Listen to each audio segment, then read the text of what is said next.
Sporting Dog Adventures, run, boy, That run. was awesome. Everything you Good need boy, is here under the sun.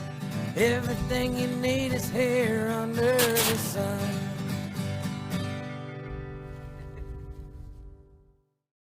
The Sporting Dog Adventures podcast is proudly brought to you by Soggy Acres Retrievers. Whether you're looking for a black, yellow, or chocolate Labrador Retriever puppy, please check out our website for more information at www.soggyacres.com. You can also email Jeff at sportingdogtv@gmail.com or call 262-215-9683. And remember, everyone deserves a Soggy dog. Welcome to the Sporting Dog Adventures podcast. I'm your host, Jeff Fuller. So we're following our Augusta litter, and we are into week 2. We've had some big, cool things that you're going to get to see. The puppy's eyes are open, which until this point, the puppies are deaf and blind. So they basically have the only sensory that they have is touch and warmth and cold. They now have their eyes open. They now can hear. They now are up and starting to become mobile. It's kind of cool. Even for myself, generally speaking, I hate to say it, but you kind of go through the motions when you're in dog breeding. You get used to it and you don't realize all the complexities of puppies and how fast it goes. So I'm watching this kind of in amazement too, along with you. And this week I watched the puppies were up after their eyes were opened. It was like 2 days. They started to get up and move around. So on our Facebook page, the Soggy Acres Retrievers Facebook page, I put a video up saying, the puppies are wobbly and moving around. Within 2 days, they were up and confidently walking. So it was really neat to watch where you've got them where they're kind of like wobbling around, can't hardly walk, falling over to now they're up and moving. We're late into week 2 at this point, coming up on week 3. The Whelping ring, which is the 10-inch tall box that is around the kennel deck floor, that has the whelping rails around it so the puppies are safe where mom can't pin them against the wall, has been pulled.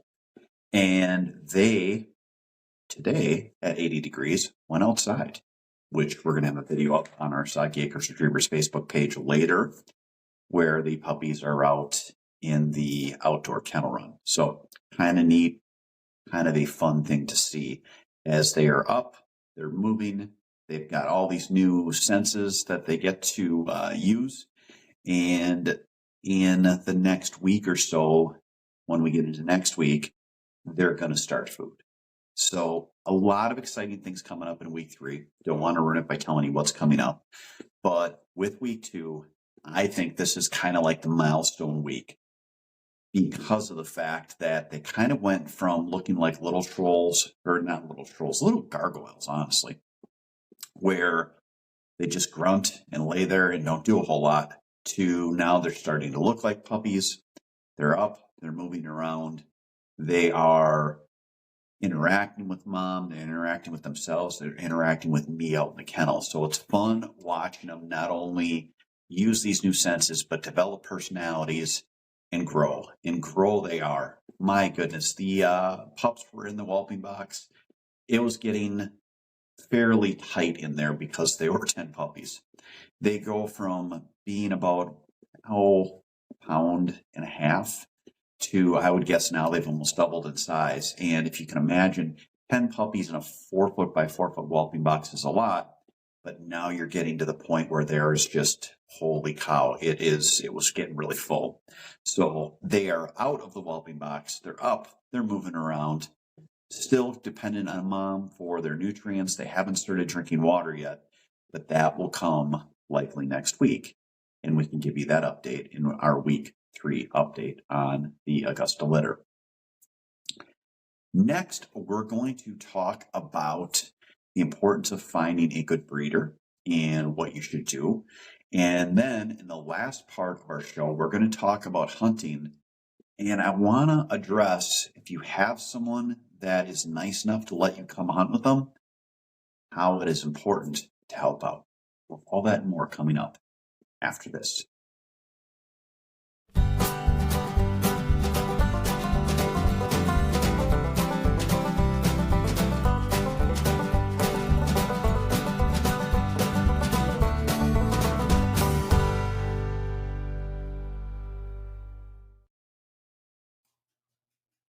If you love the shooting sports like I do, you need to check out our friends at Mech Outdoors.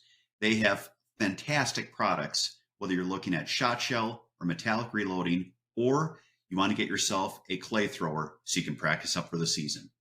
For more information, check out their website at mechoutdoors.com. Welcome to Boucher in Janesville, where customer service is our #1 priority. Our customers come back to us because of the experience that we provide for them. We're here to make sure that we find you the right car, one that fits your budget, and do so in a timely manner. When we say we ride with you every mile, it means we care about you and how you are treated. Estamos con personal que habla español en los departamentos de servicio y venta. Our certified technicians are here to help you with all your service needs. Visit us today at boucher.com. At Boucher, we ride with you every mile. Welcome to the Whelping Box. Our Augusta litter is officially 2 weeks old, and we have our eyes open. We can now see, we can now hear, and we are starting to get up and walk. These guys are doing fantastic, and this is a fun time. You get to see them start to turn into little dogs. So the other cool thing is they can now regulate their body temperature. I will be sticking the heat lamp in for 1 more week. I like to just give them an extra week just in case. But generally speaking, they can maintain their own body temperature without crawling to the heat lamp and crawling away. We still have heated floors. These are kennel decks. There's a concrete floor under it, and that's where the heat comes up out of. And we have air conditioning. We're in mid-August here in Wisconsin. We're starting to get those cooler nights, so the heat does come on at night. We've got air conditioning set, we've got heat set, so we keep it between 71 and 73 degrees. These guys are, again, up, moving around, still reliant on Mom for food. Mom still keeps her kennel box clean and keeps them clean. We do clean the kennel in the whelping box twice a day with a disinfectant that they use for surgical rooms in vet offices. So we keep it quite clean. They are very comfortable. They have Mom, they have their siblings, and they enjoy being in a puppy pile. If you're in a puppy pile, if you're on bottom, you're winning because you're warm. We are Soggy Acres Retrievers. SoggyAcres.com is a website. You can watch our content on Facebook, Instagram, YouTube, X, and here on the Sporting Dog Adventures podcast. So again, we'll give you a little bit more video time with these guys. They are really, really fun now. Personalities will start developing, and we are going to grow like little weeds. This is what puppies do most of the day. We had a little bit of excitement when we cleaned the kennel up. Now we're laying down. Continue to follow this litter weekly here on the Sporting Dog Adventures podcast, as we will give you little tidbits on what the puppies are doing and their development. Thank you so much for watching, everyone. God bless. Hey, welcome back to the show. So you just got to see the video that I did out in the kennel of the pups themselves. Hope you enjoyed that. Again, if you like that type of stuff, we have at least probably 4 or 5 of those a week of this litter up on our Soggy Acres Retrievers Facebook page. If you like content about dogs, check out our YouTube channel, the Sporting Dog Adventures YouTube channel, as well as Sporting Dog Adventures on Facebook. We have a very dog-centric style and a lot of wonderful dog content. So you're obviously here, you like your dog content, check that stuff out. The other thing you want to do, go to soggyacres.com, which is our website for Soggy Acres Retrievers. And you can look up, we actually have a checklist for you to use when you're looking to find a puppy for yourself. Now, it is important to do your research when you're looking for a pup. I get horror stories weekly of people that call and say, last time I didn't do my research, I didn't get a good health guarantee, I didn't make sure that people had a reputable business, I didn't make sure they did genetic testing, not all at once on these reasons, but these are just what I hear. I didn't have the time to wait. I didn't make sure they had a good the parents had a good temperament. I wanted to get a hunting dog, so I thought just getting a Labrador Retriever breed meant I had a hunting dog. There's so many more. I could go on and on and on about this because, quite honestly, it's a common misconception, a common mistake that people make when they're getting into looking for a breeder. I'm not knocking someone that's doing their first breeding. I did my first breeding in the year 2000. I had a great dog. I made the decision that this was something I wanted to do in life once I retired. So I figured, I'll have a litter or two. And then when I retire from law enforcement, I'm going to go into this full steam.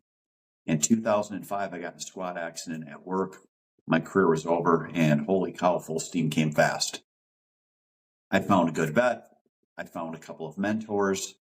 It was where I set it up properly so that I could move forward.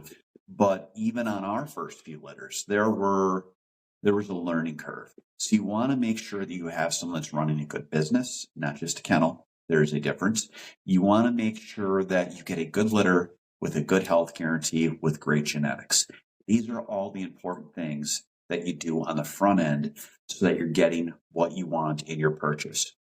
Look at your purchase as you're buying a product like a car, and make sure that you're getting the proper warranty, that you're buying from someone reputable, and then move forward with your purchase once you find that company that is running a good business to do business with. So I hope that helps. There's just so much to it. There's so many sales pitches, and there are so many people out there that shouldn't be in the dog world. There's a lot of great people too, but there are so many sales pitches that you want to make sure you're getting a good dog with solid genetics, great health, and with a company that's going to stand behind their product and work with you if there ever is a problem. So I hope that helps in your search. Next up, I want to talk about the importance of helping out during hunting season. We'll have all that, or actually helping out before hunting season with your hunters that are allowing you to use their boat, use their property. We're going to have all that and more coming up after this.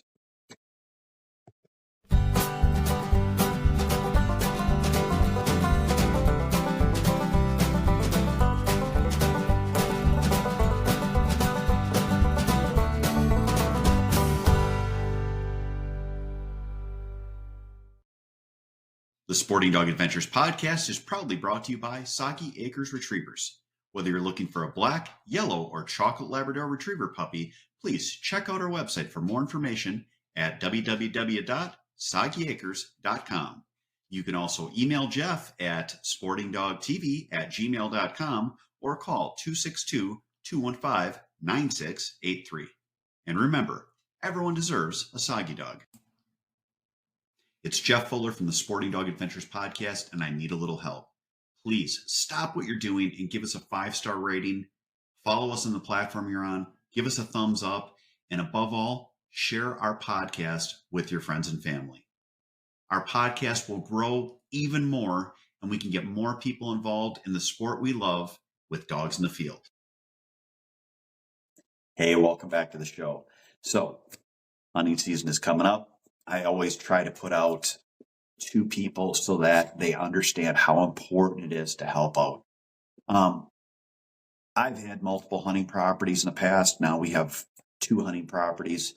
The work that goes into working on a hunting property is immense. The time commitment is a lot. I love doing it. And it is something that if I hunted by myself, I would still do it. But when you're hunting on someone's property, make sure that you're taking the time to help out. It is important because it's not only helping out with time, but it's a respect issue. If you can, you chip in something financially and you move forward with that person as a partner because they're nice enough to invite you. It is an honor. It is wonderful. It is a pleasure to have people to hunt with. So you need to show that in return. I know everyone's lives are busy, but there's nothing worse than having a hunting property and having people that merely want to show up and don't help. Make that offer and get out there before season to help them. To give you an idea, we have a waterfowl property. There are 10 duck blinds. Now you have to go up, you have to roll the cover down in front so that there's a hole for your decoys. You have to check your blinds out. You have to clean the blinds out. You have to repair the blinds. You have to scout. You have to get decoys ready. There is a lot of stuff, and it can't all be done at one time. So you're talking multiple trips. If you want to put in waterfowl food plots, you have to plant them. There are so many things you have to get done prior to getting out and just throwing the decoys. If you have a deer property, which luckily we have a deer property and then our waterfowl property also has deer, you have food plots. Food plots, especially this year, what a challenge. Our one property, it's been dry, so it's been hard to get stuff to grow. Now that we've hit midsummer, we were wet before. The other property held water because it was wet early and none of our stuff grew, so we had to replant everything. Still in process of that. I've got to go up in a couple of days to replant the last of our areas. It is a lot of work. It is a lot of money. We're talking thousands of dollars that you're spending on food plots, on repairs, on setup. Not only that, but maintenance. My gosh, I've got a tractor and I had to replace some hydraulic lines. It was, I think, $800. There is a lot of cost and a lot of time. At minimum, you want to offer your time to help. You want to make sure that you're giving that gesture, because ultimately it could end up where you just don't have a place to go. You might have to go to public. You might not have that sweet setup that you had because you didn't help. Make sure you're helping. It's important. Make sure you're taking the time to offer, and make sure you are taking the time to enjoy it. Getting ready for hunting season is fun. There's nothing better than the anticipation, and that starts well before the season. When you're getting things set, you're getting your deer stand set, you're cutting your tree branches so that they're out of the way for your shooting lanes, you're getting your decoys all strung, you're getting your blinds set, your rolling cover down. This is all work that's a labor of love for me. But again, make sure you're offering to help. Hope that helps you guys. Thank you so much for watching this week. I hope everyone has a great rest of your week, and stay tuned for next week, Sporting Dog Adventures. Have a great week. God bless.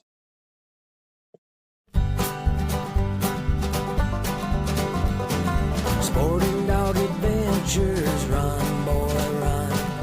Everything you need is here under the sun.